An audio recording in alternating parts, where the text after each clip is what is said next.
Good afternoon, everybody, and welcome to this joint Accordion charity meeting. My name is Emanuele Carlini. For those who don't know me, I am the coordinator of Accordion, and I'm very happy about this joint webinar because it merged two projects that not only share several people and organization, often people in both consortia, but also the consortia, the project, they share the same, I would say, technological and scientific view, right? So I would say, there's already a good degree of collaboration between two projects, and this webinar is a way to reinforce our collaboration and for the good of both projects, but also for the good of the audience that hopefully will listen interesting topics and idea today. Our speakers will be in order. Massimo Coppola from the Accordion Consortium.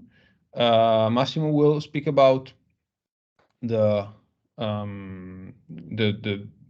accordion project, the orchestration in the accordion project, and also how the use cases in the accordion would benefit from the orchestration.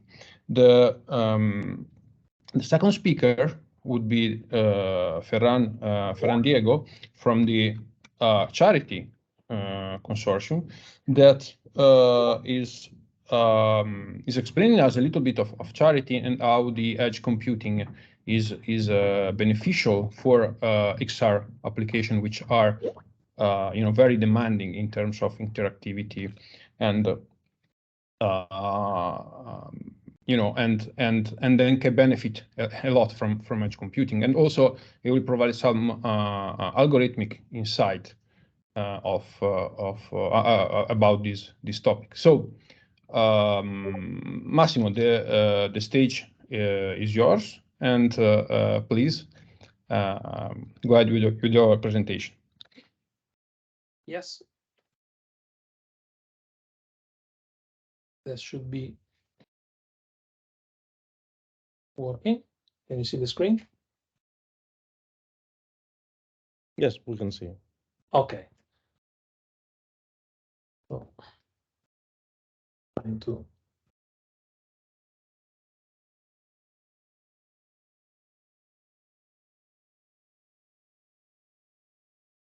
No idea what's happening with the. No.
Massimo, you are on hold. Do you hear me? Yes. Yes. I don't know what happened. I lost completely the meeting. I'm trying again.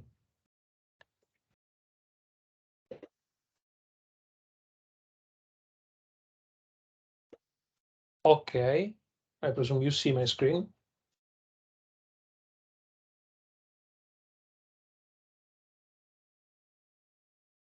Okay. Yes, I can see it. Yes. Good afternoon. Sorry for the mishap. So good afternoon, everyone. I'm Massimo Coppola from ISTI CNR, and I'm a scientific manager from Accordion, and publication manager. I'm going to present the Accordion approach to managing application in the cloud and in the continuum. And this is a very good occasion for us to show that projects like Accordion, Charity, and more can collaborate and solve the big problems that we face in the continuum computing field by developing tools, technologies, and methods that can work together, can extend each other, and cooperate toward a common goal. So the Accordion Consortium, many of the people listening today will probably know already, is composed of several partners from different countries of Europe, with a very broad and detailed and complementary, in some cases, set of competencies about cloud computing, about service computing, about exploitation of GPUs and CPUs or server computing. There are partners with experience as internet providers or collaboration with internet providers, with the experience with the ecosystem of the user devices. And the Accordion ecosystem is designed in such a way to exploit this set of competencies and expertise. So what are the goals? Well, cloud computing has been thought for many years as a modern revolution, fulfilling what was the long-lasting dream of providing computing as a utility, just like we have water, energy, gas, and so on. Of course, recent events may have reminded us that not always gas, energy, and whatever can be taken for granted in absolute sense. But the idea is that utility computing was something that we should be able, we thought we should be able to deliver to the user on a by-need basis with an infrastructure which can adapt to the needs of the users and their sorry, something not working with the slide. Adapt to the user and their varying needs depending on the activities and necessities of the end users. So, in providing these dream, let's say, in trying to fulfill this dream of utility computing, we have lost something or someone behind, because there is a class of application, the ones that are often called next generation application, which not only need computing power per se, but they need computing power under a specific set of constraints with specific needs, which include the low latency, may include the high bandwidth, may include constraints on data movement, may include high sparseness and high dispersion of the computation across a large set of users, and so on. So there are uses where the adoption of a continuum platform of edge computing as a component, a significant component of the computing platform, in addition to the cloud, is an opportunity to address this kind of new next generation application. Edge, in particular, is an opportunity because it has several advantages from the technological viewpoint and also from the economic viewpoint. The edge devices are pervasive. They allow for a large amount of heterogeneity and different situation. And of course, the fact that the edge is so heterogeneous and pervasive, to some extent, limits the lock-in effect that we may have in different situations. We should, of course, be aware that these can be seen as advantages of the edge computing layer can and usually are also the limits that we find when we try to exploit this computing layer.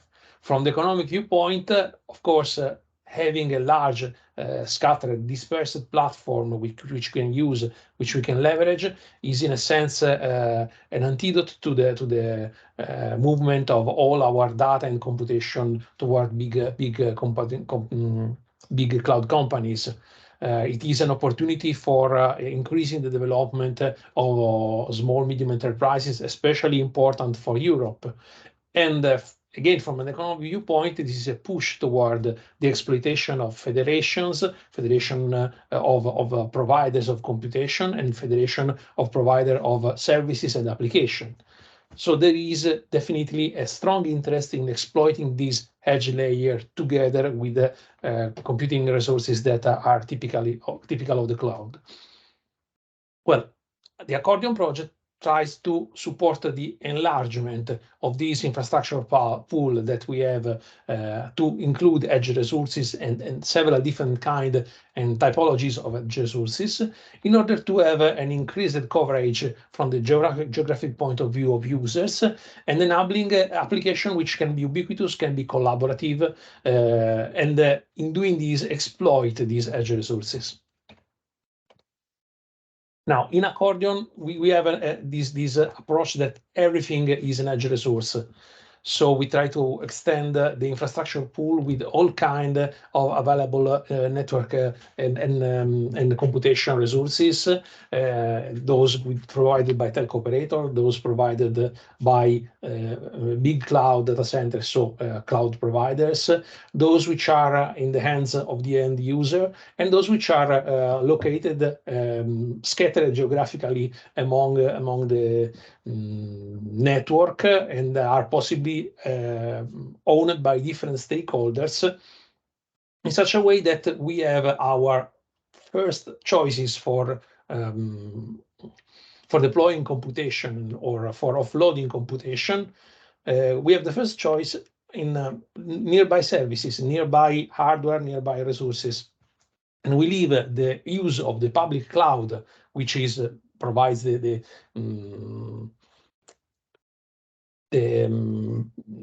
equivalent of an infinite amount of resources.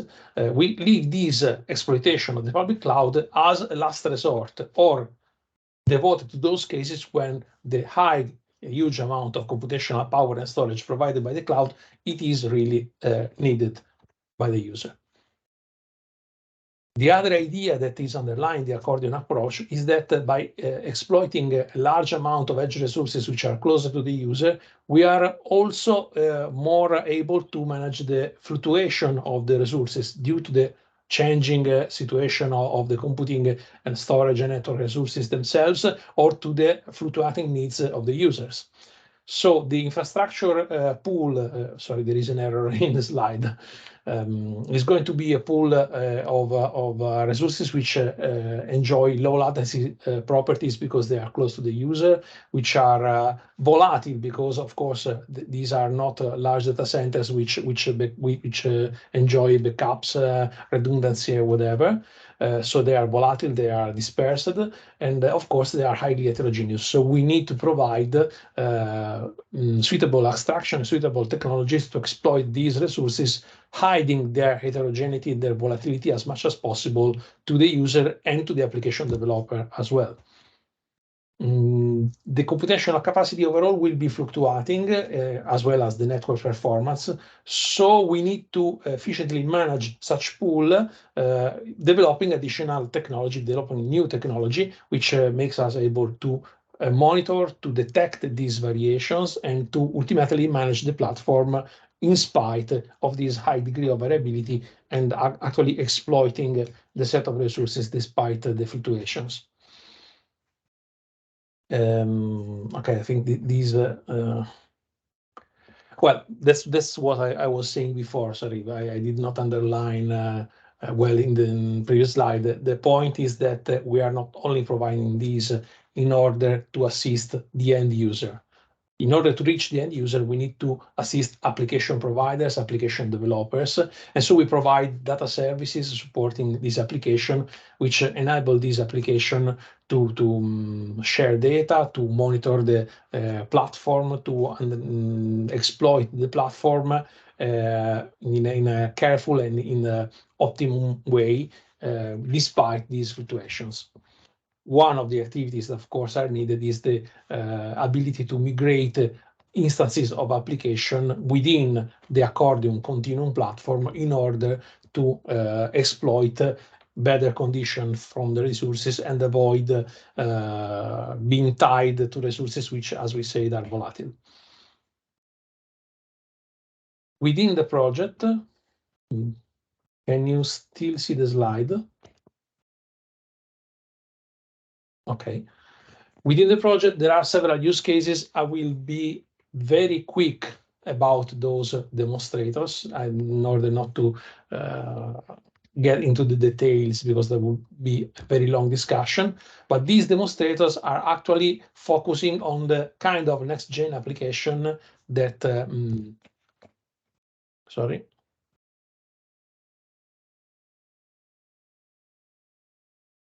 The kind of next-gen application that actually exploit the Accordion provided features. So we have a first use case, which is a collaborative virtual reality.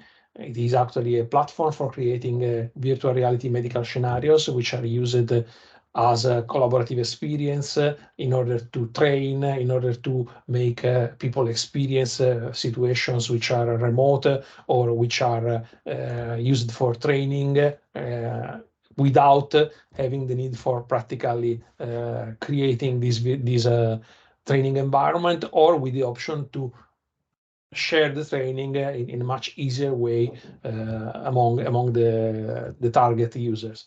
Of course, beside being a collaborative experience, clearly this virtual reality use case requires a lot of technology about the geometrical manipulation of this virtual world and needs support in order to reduce the development time for this kind of application if we are going to use them for extensive training, in this case of a clinician, but in other cases of other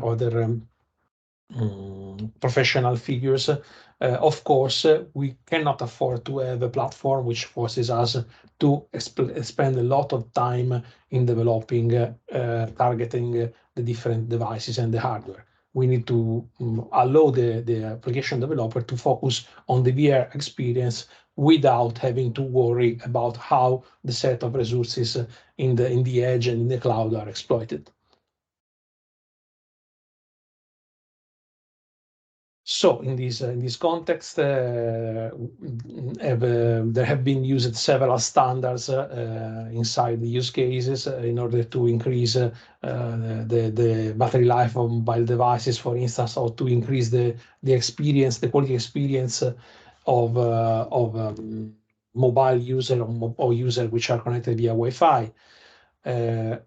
Of course, rendering a virtual world is a difficult task, is a demanding task, and in some cases it is important to be able to allow to dynamically allocate resources for this rendering and for the manipulation of the virtual world onto devices which are close to the user, because we need low latency, but independent from the actual user device, so they can provide more memory, more computational power, differentiated acceleration capabilities.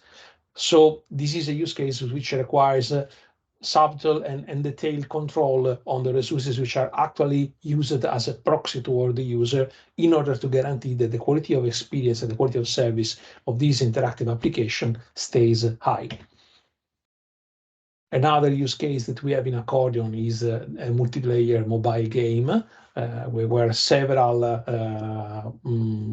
a population of gamers collaborate and interact with each other on a large platform, and a huge number of players, up to 100 in the case of this use case, can interact with a single server, where several servers then interact with one another,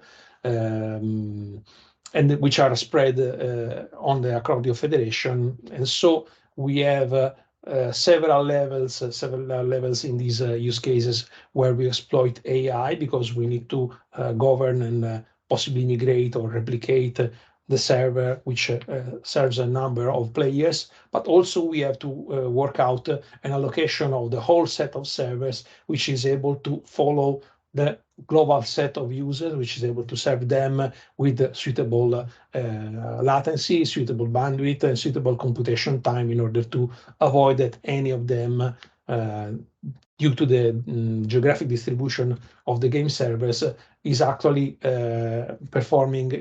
enjoying a degraded experience. There is also another use case. I'm not going into detail of all the use cases. If you have a question, of course, after the presentation, I will try to answer, but there are a lot of people from Accordion which may help in this. So another application that we have as a use case in Accordion is the one about advanced digital marketing, exploiting the mobility of users, exploiting intelligence, and exploiting the spatial distribution of users in such a way to identify the person as it moves around in an environment, identifying the person by its mobile device identification, and making choices about what content to show to the target of the advertising. So decision about the content, a decision about the type and format of information that we want to show, different choices of broadcasting depending on the actual device that we know we have clear to the user. Another application which is related is that of mobile games which exploit augmented reality. So again, you have the need to adapt your application, and so the resources used by this application to the spatial distribution of the user, which are typically going around minding their own business or enjoying the game.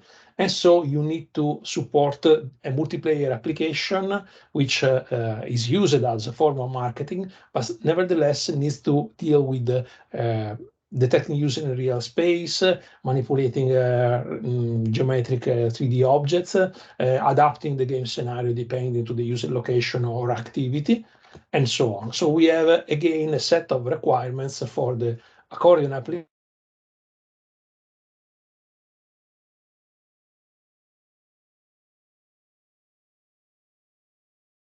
from its main focus, which is developing the application, which has a huge set of constraints per se, which do not depend strictly on the exploitation of the platform. Okay, so how do we plan to achieve such a goal in Accordion? Well, the overall goal has been split in several different activities and direction. One is the choice to have an application model, an application high-level way, and a way of describing the application with a high-level formal specification, which can be adapted both to the cloud and to the edge, or to the cloud and edge at the same time in the actual realization of a continuum platform. Clearly, the cloud continuum needs to be provided, needs to be reached via API, which guarantee some degree of dependability, which can guarantee the security, and guarantee the opportunity to dynamically manage resources and dynamically access the needed resources to the application. This in turn implies that we have to have resource management, which is able to manage all of these different kind and typologies of resources dynamically and efficiently.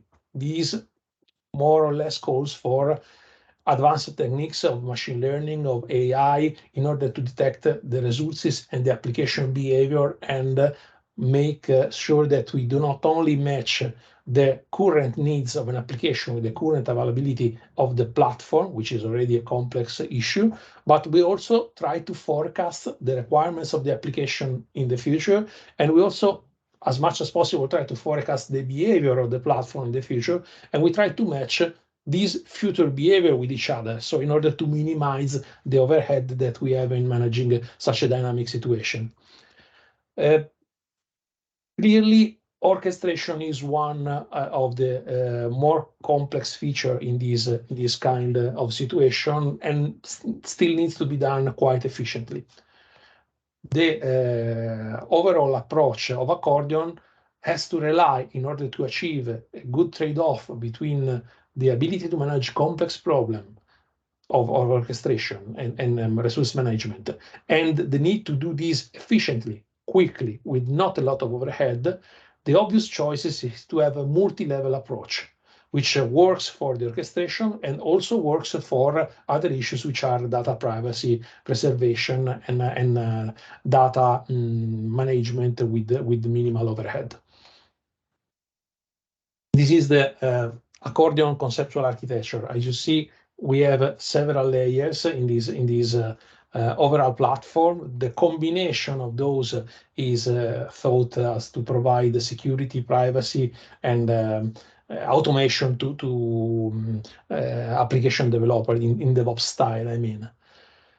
Clearly, in this view, the application developer, the next-gen developer, is on top of the platform and works with an abstract view of the kind of resources that the application can provide. And we are developing in Accordion a management framework in order to support the developer. Then we have several layers. The lowest one is the physical one of the, I don't know if you see the pointer. The lowest one is actually the layer of the actual edge resources where physical devices are found, where we can have commodity computers, we can have mobile devices, we can have embedded systems, we can have a small single board computer or small cluster which are located in a specific geographic situation or in a specific environment because of the stakeholder constraints on these kind of devices. Of course, as we have seen, it is relevant for our use case. In this layer, you can also find the integration with augmented reality device, virtual reality device, and any kind of display which we can provide to the user in order to make it experience an augmented virtual world. In the same layer, beside the physical set of edge resources, which are scattered among a huge number of sites in our typical scenario. Of course, we also have the resources in public clouds, which means whenever we need additional computational support, we need additional computational power, we are able to rent resources from cloud providers. Of course, on top of this layer, there is the layer of the network, which means that we can, to some extent, think of controlling the functionality of the network via SDN-like capabilities or allocation in the network. This is not strongly explored, as far as I know, in Accordion, but it is part of the design. The greatest part of the contribution in current Accordion development is the one which focuses on the actual sharing, management, lending, offloading of computation to resources. And it is quite important to notice that all of these resources are, beside generally saying heterogeneous, can be accessed in different ways, via virtual machine, via container.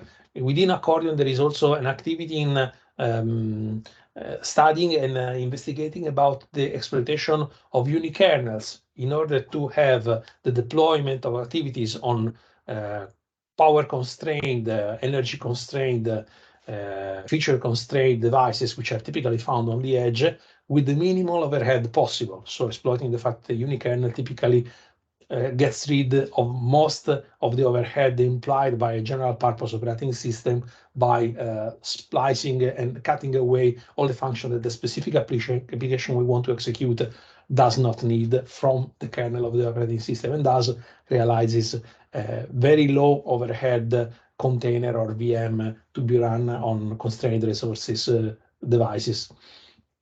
Then, of course, we have the general infrastructure which allows us to deploy container, deploy virtual machine on different kind of devices. And of course, there is also here some attention that we need to perform because part of the heterogeneity of this platform lies in the fact that we have different kind of architectures supported in the cloud and edge devices, and even among architecture which more or less belong to the same world, let's say ARM architectures, there are actually a lot of different versions supporting or not 52 or 64 bits computation, different choices of operating system, different subset of the CPU instruction, different kind of libraries, and so on. So there is a lot of heterogeneity which needs to be taken under control and which needs to be confronted when we want to confront the situation of deploying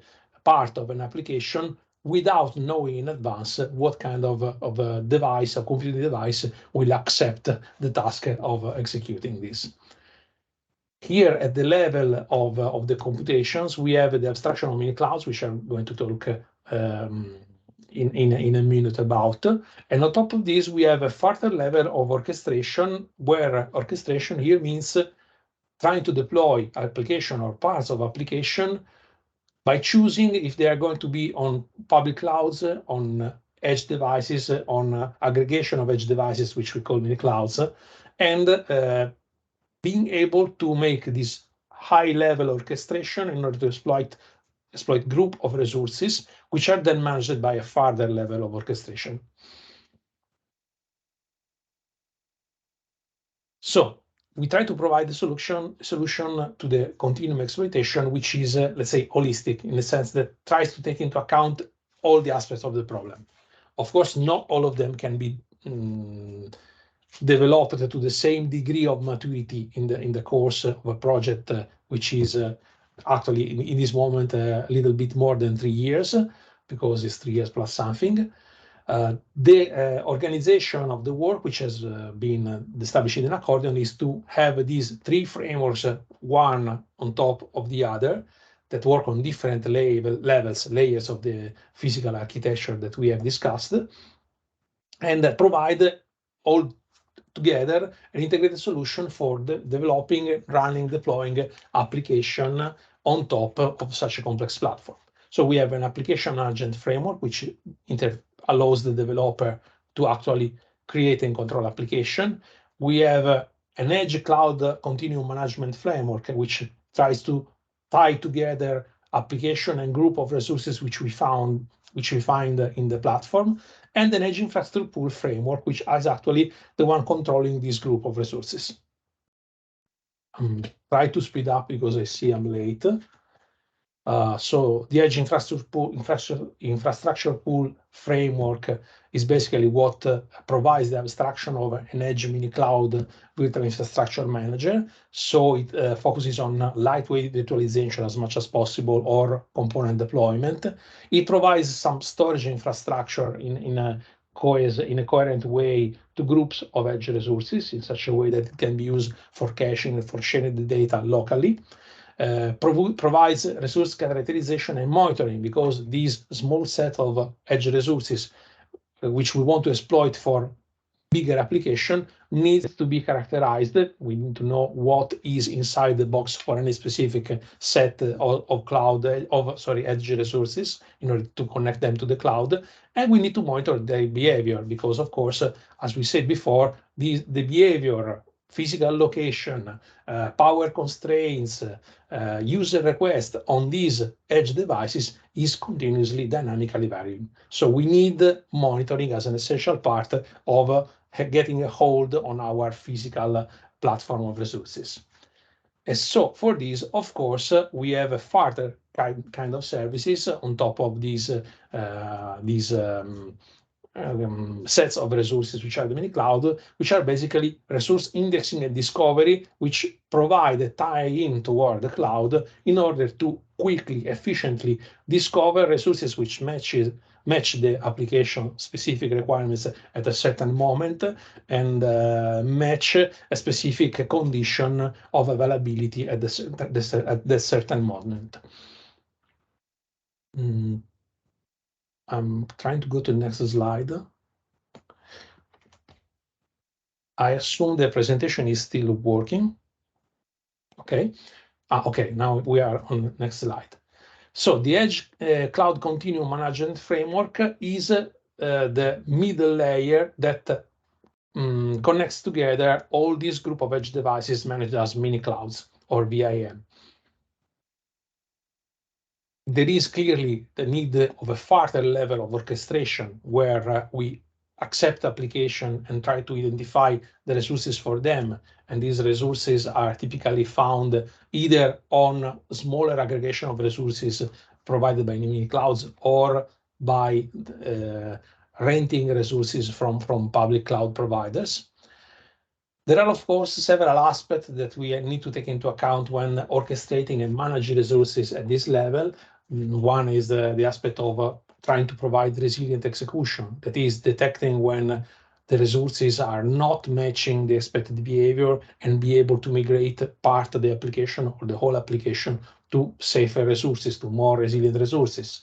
Secure execution, because all of these connection between parts of the application and data that we want to manage needs to be secured, needs to be protected from interaction in order to avoid both intentional damage or non-intentional damage to the application and its user because of interference with the application behavior, and also to avoid that this data can be exfiltered, that can be read and stole without the application of the platform intervening. So a lot of constraints on security, on secure interaction between different parts of the platform, and also a good degree of attention to operations which are privacy preserving by nature, just like, for instance, constraints about moving data around from one device to the other, needs to be taken into account in this level. Finally, there is an application management framework. As we said, we have to provide a set of features which assist the user in developing the application and providing with a good set of APIs which target the basic needs of any application developer. So providing an application model in such a way that the developer does not need to take care of the low-level mechanism for exploiting resources. The application model can be used as a way to instruct the framework, the application framework, to locate automatically the resources needed. Of course, quality of experience assessment is also a key point from this point, key feature from this point of view. And clearly, if we want to simplify the work of the application developer, DevOps support for network and resource management needs to be one of the issues that we confront. So these all together makes up what we call an application development toolkit for next-gen application. So how do we address the high-level goals? Okay, I'm not going into the structure of the administrative structure of the project, but just to say that these three layers that we have identified so far are a coincidence with three different work packages inside the project. And the output of these work packages, of course, is a set of tools, of software artifact and protocols and conventions to follow when deploying the infrastructure mechanism that allow us to set up the application management framework, the Edge Cloud Continuum Management, which builds up an accordion federation, basically, and all the tools and technologies will need to be deployed on each different set or each different single edge device in order to integrate them into mini cloud, integrate those mini cloud into the infrastructure pool that Accordion manages.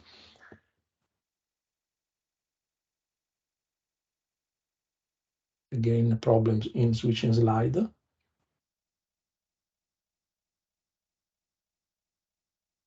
Okay.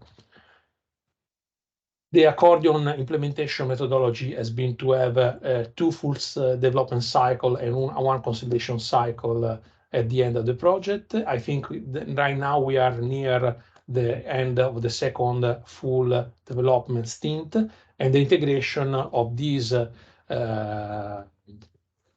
of the results produced in the project has been accomplished in two different phases. The first one, which has been already realized some months ago for the core set of functionalities, and then after some feedback from use case and other additions, a second integration phase, which is going to take place in the next months. Now, I want to spend a couple of minutes more. Let me know if I'm going too long with the presentation about service orchestration. We have several requirements in the project, which should be already obvious from discussion so far. So we have the need to orchestrate virtual machine and containers, and also unikernels, as I said before. So we need the universal mechanism for deployment. It is important to notice that the requirements for the orchestration are different according to different platform layers.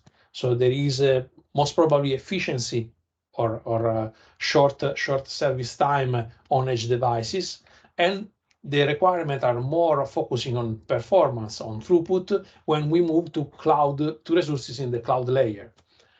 The orchestration implementation needs to consider a lot of use cases and a huge amount of resource profiles, because basically the type of architecture, the amount of memory, the type of kernel, the type of accelerators, there are a huge number of features that edge resources can differ in from one to the other. So a lot of the orchestration activities are tied to our capability of gathering information about the features that we have in the collection of resources inside of our platform. So our orchestration will take into account these insights from the platform and hints and constraints and desiderata from the application and merge them together, plus managing events if we want to manage dynamically changing situation. Of course, these orchestration features, these orchestration requirements can be different if we look at different projects and different stakeholders. Accordion is trying to be open with expertise. Of course, the use cases in Accordion are well defined, but we have been looking at how different projects like Charity itself, that we are discussing in a few minutes, or for instance, the teaching project or other stakeholders in the industry can have in different situations. For instance, the fact that if your edge devices are all vehicles, so they are all mobile, probably there's not a lot of orchestration you can do on this end layer. I'm not going to detail this because I'm too long, but this was just to underline that Accordion tries to be generic, but different projects, different set of stakeholders can provide other requirements which require interpretation in the Accordion architecture for orchestration and resource management.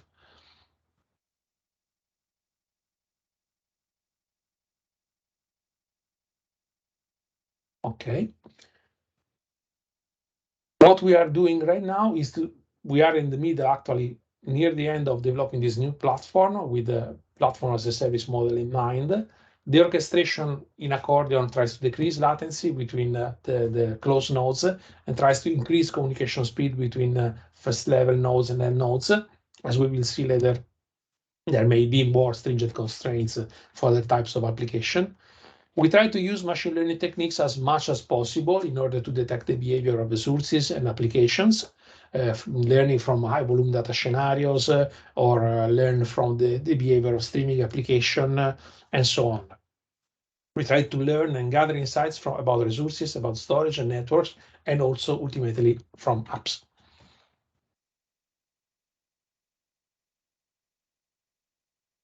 The orchestrator in Accordion is logically viewed as a centralized component situated in the layer which ties together all the platform, and there's in principle a global vision of the resources of the whole federation, and can know the position of all the application components and interact with them.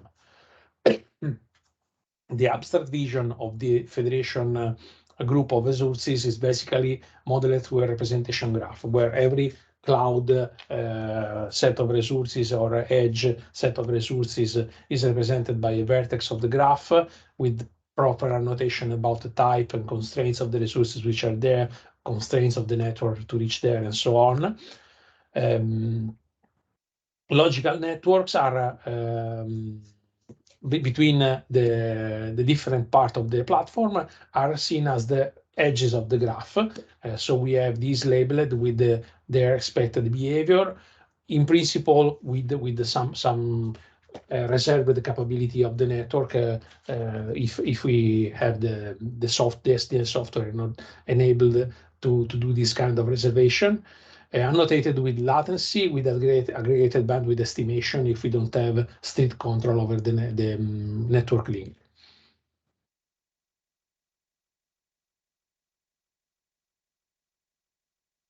The dynamic orchestrator that we are exploiting in Accordion is prototype for the intelligent orchestrator that we have at the moment. Has several inputs, the intermediate application model of the application, which is realized as an extension of the Tosca model. Tosca is a standard for describing cloud application, which has a strong support for extension dedicated to custom exploitation of the standard. We exploit one such of extension. We define it in order to have an intermediate application model that we can exploit in allocating the resources. The operation to be executed, of course, we can ask the orchestrator to allocate, deallocate, reallocate an application of a set or a set of application component, and of course criteria which are relevant for the application developer in order to optimize the deployment of the different components of the application. As output, the orchestrator provides a set of configuration files, in this case for K3S, but I think the mechanism is quite general, which are used to deploy and undeploy a set of components, which are then submitted to the edge mini cloud, that is the sets of cloud resources on the lower layer of the application, or of course to cloud resources if the component is running inside the provider, a public provider cloud. There is, of course, interaction with several of the services which are deployed in Accordion, the resource indexing and discovery services. As I said before, we need to manage resources which are dynamically changing. So we need to index them, discover them, and then monitor them for behavior. Of course, we have a communication with a gateway toward the mini clouds, which is the Vim gateway. And also we have a mechanism for accepting new set of edge resources inside our platform. So there is a mini cloud membership management mechanism, which tries to retrieve metrics from the different edge mini cloud in order to understand how to place them inside the platform. The orchestrator itself exploits at the moment a multi-resource, multi-objective solver. So basically the allocation problem of the application is turned into MRMO problem formulated for the solver we use in the orchestrator, and the problem is solved with standard mechanism, returning us the desired output, desired application configuration, which is then translated into actual DevOps style operation to be executed on the platform. This is a very quick view of the structure of the E2E orchestrator. I'm not going to describe it because I'm already very late. You are welcome to make questions.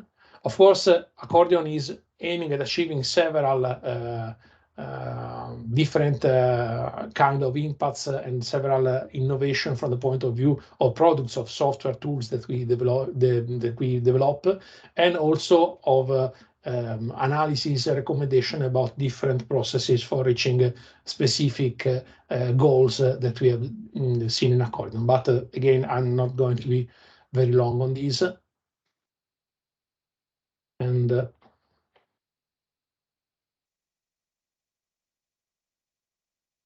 I just mentioned the fact that Accordion is one project under the umbrella of the Pervasive AI Laboratory, which is a collaboration between CNR and the University of Pisa, just like Charity and Teaching, which we mentioned before, and other projects which I don't mention.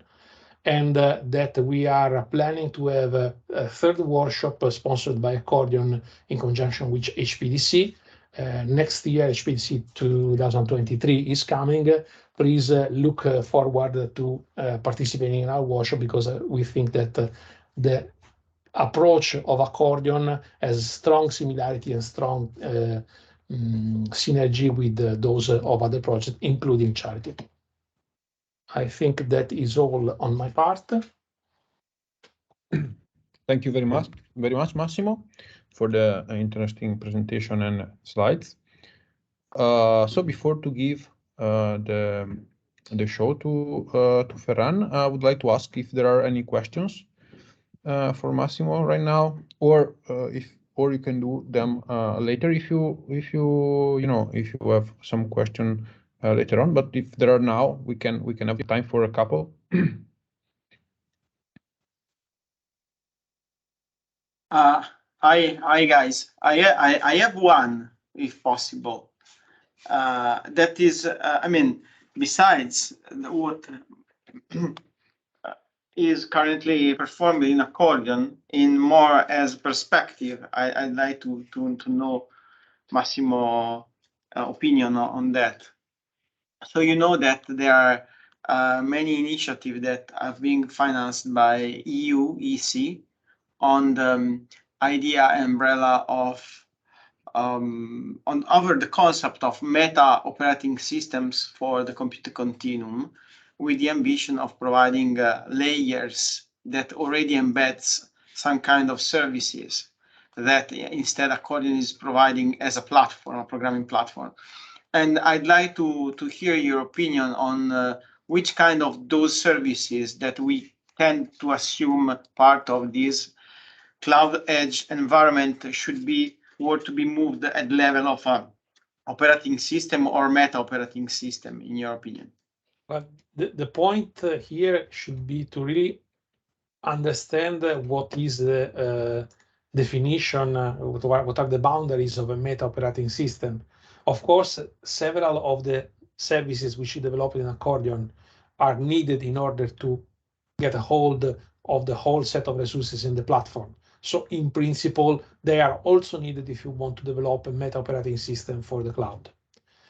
Conversely, some of the constraints and requirements which we see in Accordion as a requirement related to the fact that we have several multi-stakeholders group of resources inside the platform, so they need to secure interaction between them, actually would end up as something that is needed also in the MetaOS viewpoint, because of course you can assume that you have some degree of trust inside the meta operating system among the resources which are controlled by the meta operating system.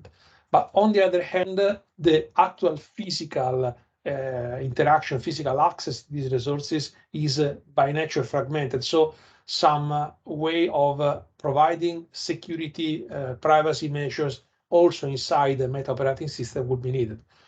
So my take is that most probably the set of services and resources which we developed with the viewpoint of realizing a platform made of separate systems joined together are actually the same kind of services which will be needed in a MetaOS operating system, in meta operating system viewpoint, with probably, with probably some different characterization due to the fact that maybe you have a degree of central trust in a MetaOS, but not necessarily, because it also depends on how you establish trust in these environments, maybe with distributed ledgers and not necessarily with the centralized approach. So my impression is that in that viewpoint, and the MetaOS viewpoint, we will find that the services which developed are very closely matching those that they need. And maybe just a shift in perspective and minor changes may be enough in order to satisfy this kind of needs. But of course, that's my take. I have an opinion with of course, is worth as like the one or anyone else. And maybe we could try to understand also if the charity approach, which is not dissimilar from Accordion, but has different emphasis on different characteristics, may be as well suited into as well suited to be seen as something in the MetaOS field. Thanks, Massimo. Thank you.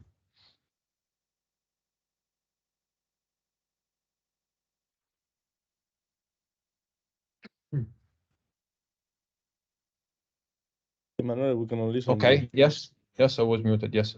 So thank you, Massimo. Thank you, Patrizia, for the question. I think we are slightly ahead of behind the schedule. So please, Ferran, the show is yours.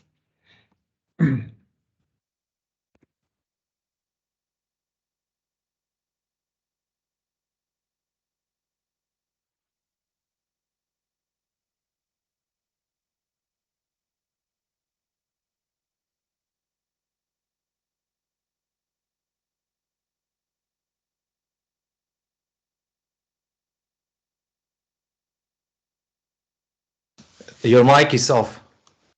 Thank you very much. I don't see not so much now Teams. Thank you very much, Emanuele, and also Massimo for presenting Accordion. But now let's do the focus on charity. What we want to do is like how we have the cloud for holography and augmented reality, and how the Edge and the XR reality it's a new wave. And this is a joint presentation with Yago that is not able to join today. Charity Consortium has several partners. As you can see, we share some partners from Accordion, as you will notice, like CNR, Pharmacopio, Rama, Orbital Night. Oh, and basically, Plexus. And basically, we have also a large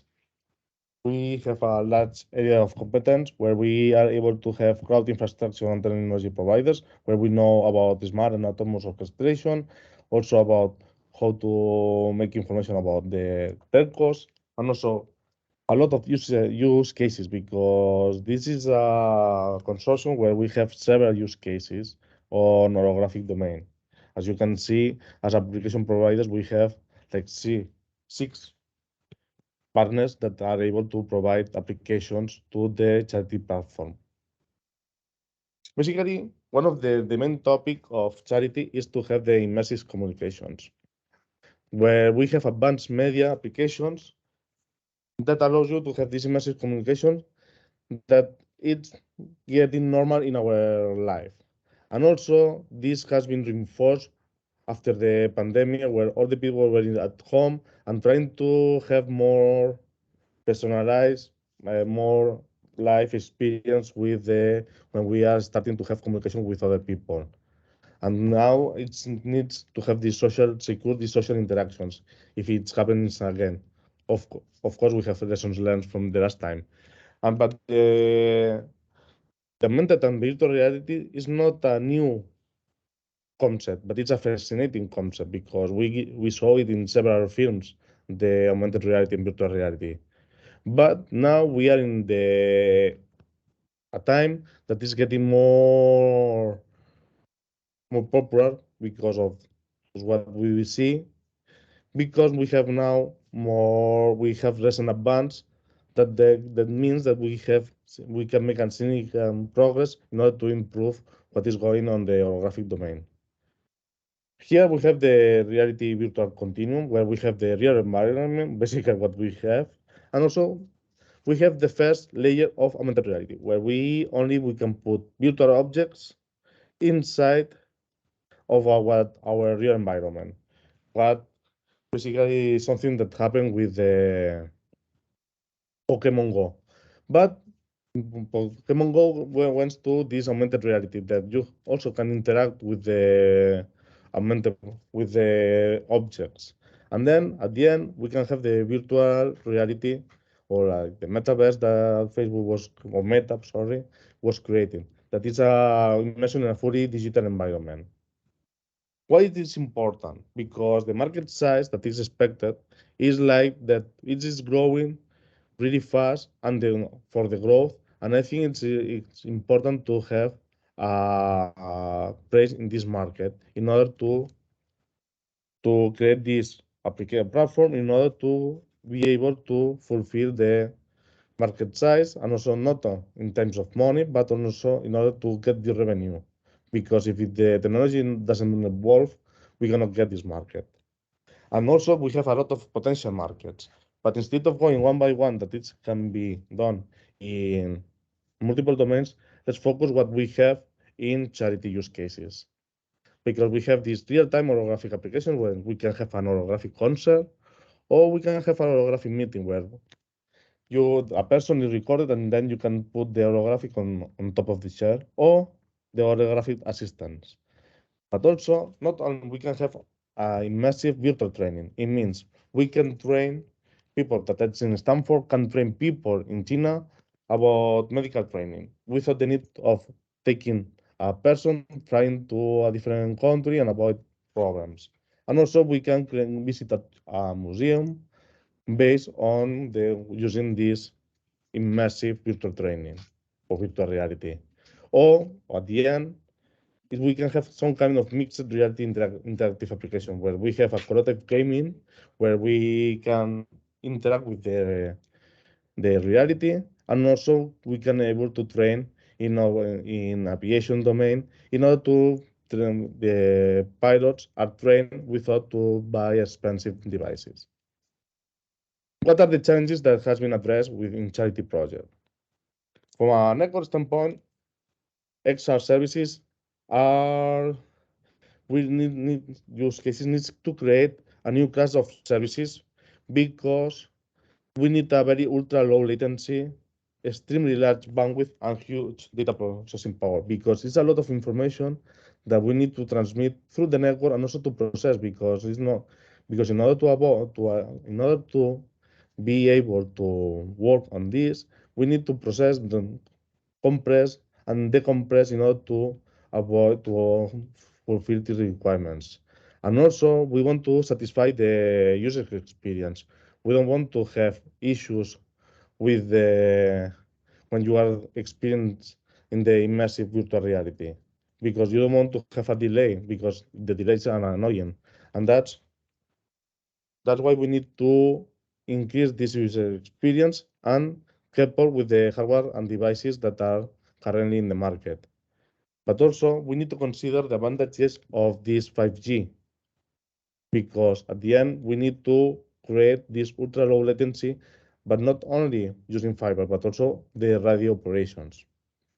What is the solution? Is we need to use the 5G and edge and cloud at some point because not everything can be done in the edge, but allows you to solve some bottlenecks that are if we are sending all the data to the cloud. And also the 5G allows you to have improved the speed and the latency and the agility and flexibility to transmit the data and reduce the latency between the users. Basically, a very draft of the architecture, not the child architecture. It's an example about we have a physical network layer where we have some devices that are connected to that device, and they're connected through via different nodes, routers.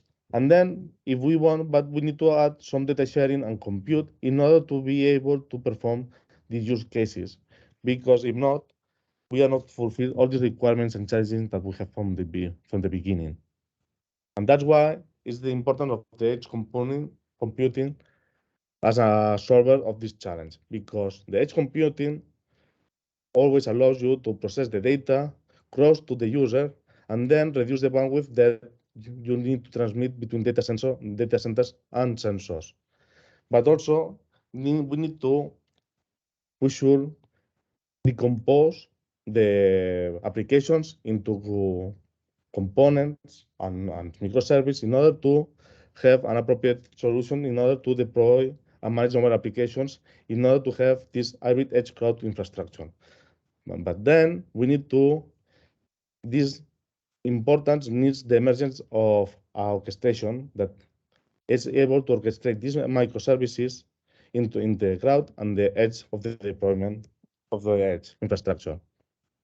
And also, we need to keep the interconnection of these dependencies because in order to doesn't violate the SLA constraints.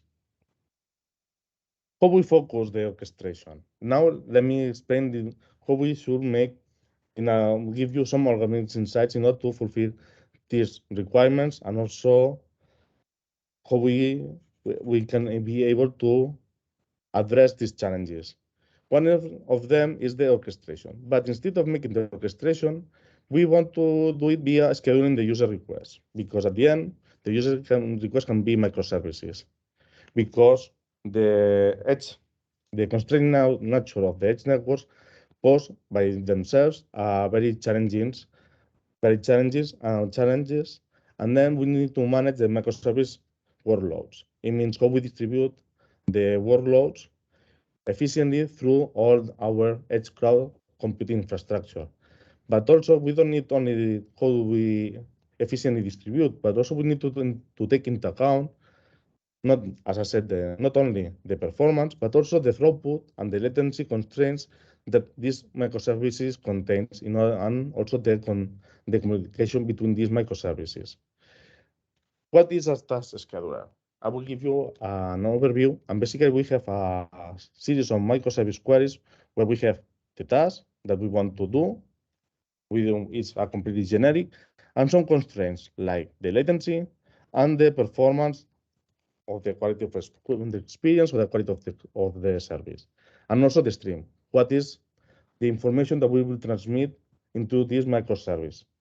And then it goes to a task scheduler, but where we can choose, depending how it is in our infrastructure,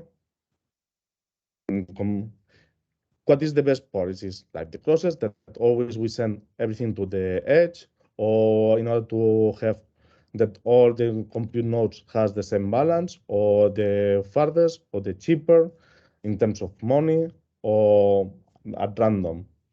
And then every model we can have different model variants, because depending of the cost, we will need to, depending on the task, we can have different processing time and load capacity, and also different performance.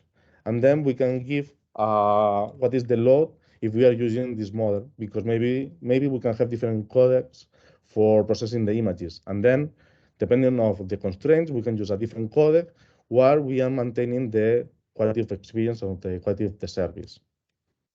And then how we are making this working in order to use the most efficient way. That's why we propose an adaptive task scheduler using the reinforcement learning perspective, because at the end we want to have the incoming workload, and the agent, an agent that controls what is the best policy, monitors what is in the cloud edge infrastructure. According what is the current status of our infrastructure, we want to perform a scheduling policy, like the closest or the load balancer, any of these selected scheduling policy, and we take the microservice, and then we make the task scheduler. Why we are making a scheduling policy? Because we need to perform actions that are really fast, and we don't want to spend making we want to select what are the best places where to select. And then when we have the task scheduler, now it starts the work of the orchestrator to make the deployment of the microservice. But at the end, we need to take solutions that are quite fast and avoid to have long operation waiting times using directly the orchestration. And then how we can learn this agent.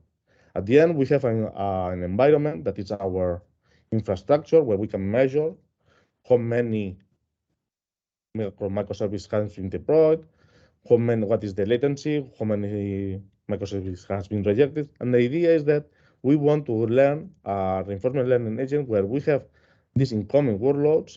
We create a state of what is happening now based on both incoming and the infrastructure, and we perform an action. And then we are also selecting what is the best scheduler. And this scheduler will affect what is in the edge cloud infrastructure. And depending what if everything has been succeed, we improve the reward in order to train what was the decision of the agent. If we have a failure, also we are having a reward in order to train, in order to avoid that this action happens when this state happens, and that's why we need to modify this network in order to match the incoming, the state of the infrastructure with the action, and then we are learning through a simulator.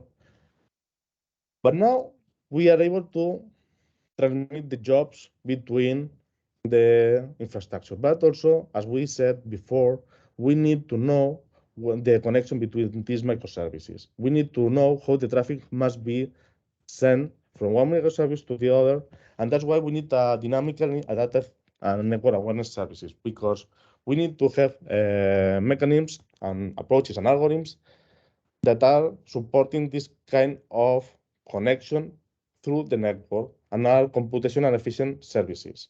That means that we need to have mechanisms that shows what is the status of the network, and also what is how it's the libraries and that we need to use on the models, but also the network. And that's why we need to have this dynamic multipath routing.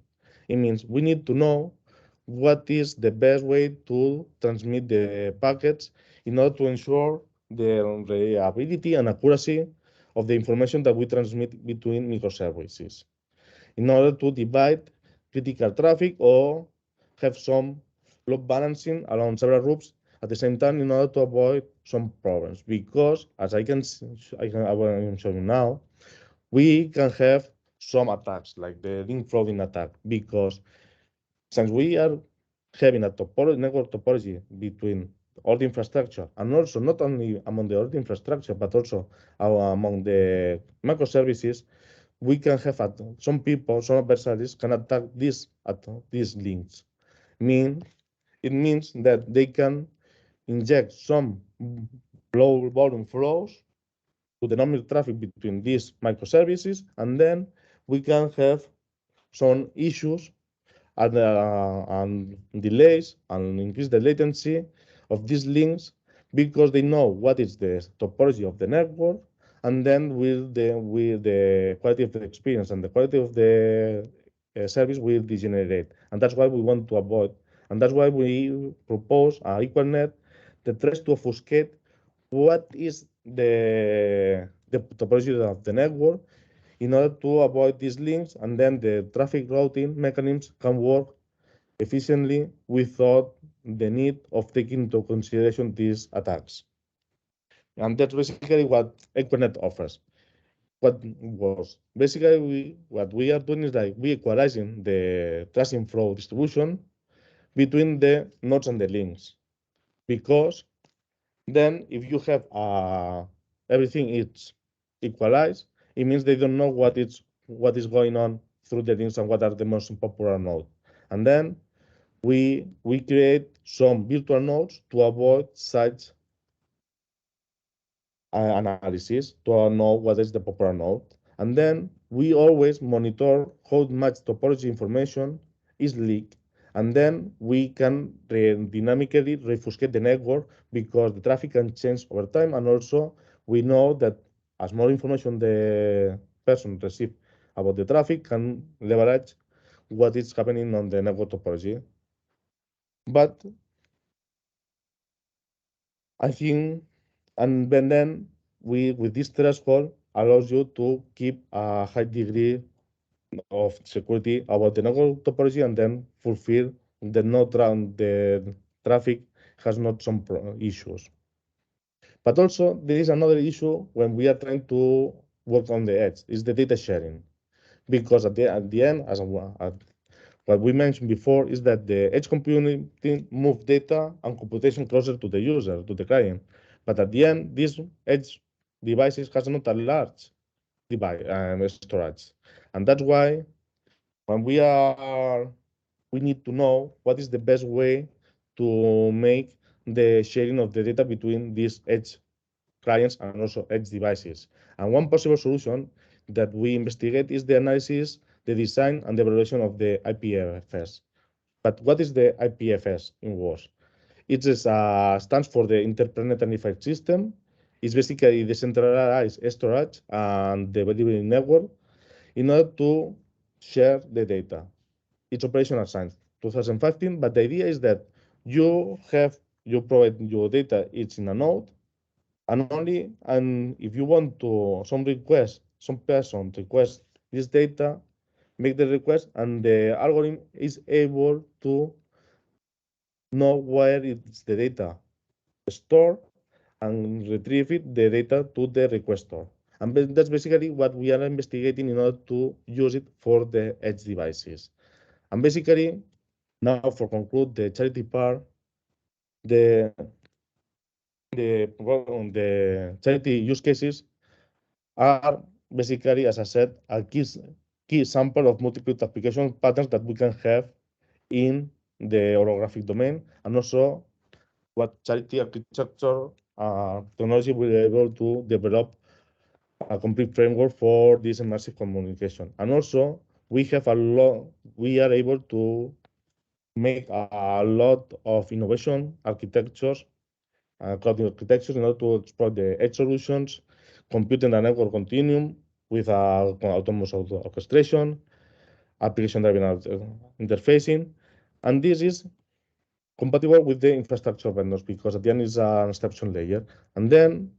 And finally, the future network XR interaction will enhance the effectiveness and reliability of this remote correlation, improving all human process in order to improve what happened during the last 2 years. And thank you very much for your time. Before ending, I want to advertise that in 3 weeks, there will be a joint webinar with charity and physics. And on November 29th, it will happen. Don't miss it. Thank you very much.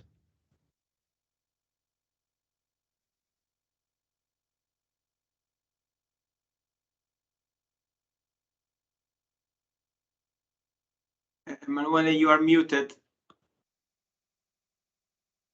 Yes, sorry for that. I have some problem with the microphone button. Anyway, thank you very much, Ferran, for the interesting topics and the slides and your presentation.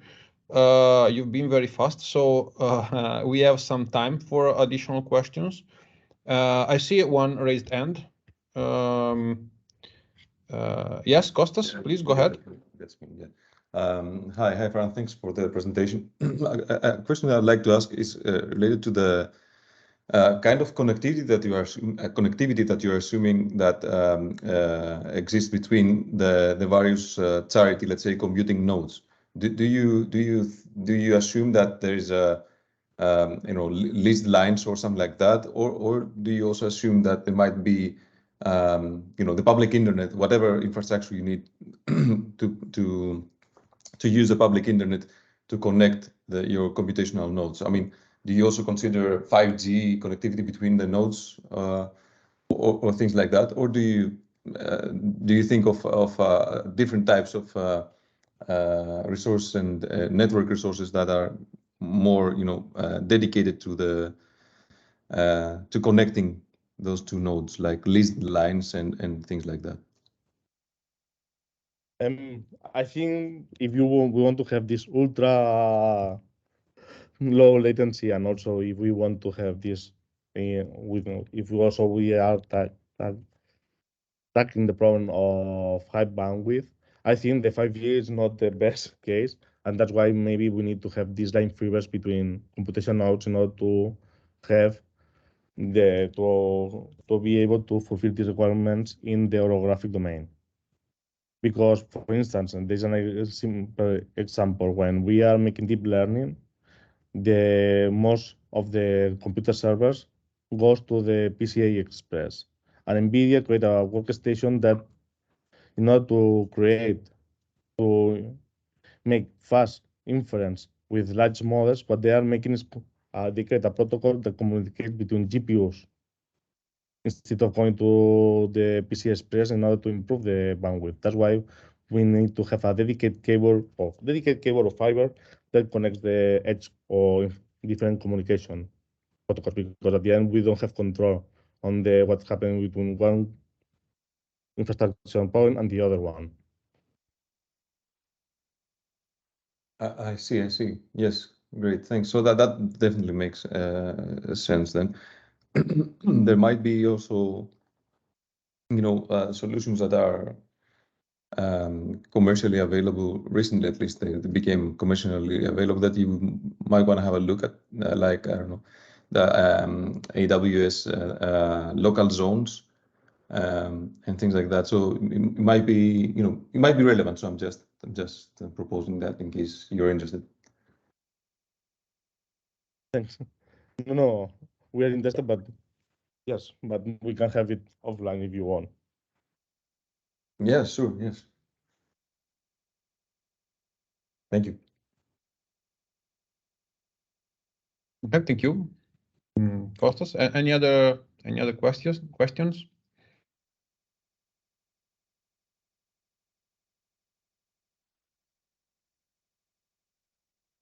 Okay.